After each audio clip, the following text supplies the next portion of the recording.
Hi, this is Sarah. Today I want to tell you about a fantastic new course I'm doing called Stimulating English Through Creative Media.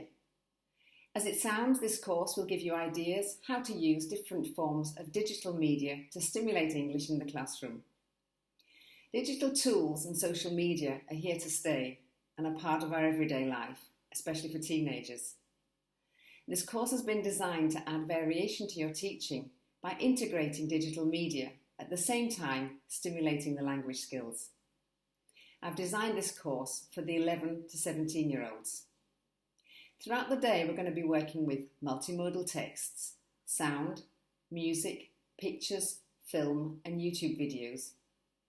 Using the digital context, we're going to be developing storytelling, creative writing, and we're also going to be using your fantasy to make up wild and inventive accounts and descriptions.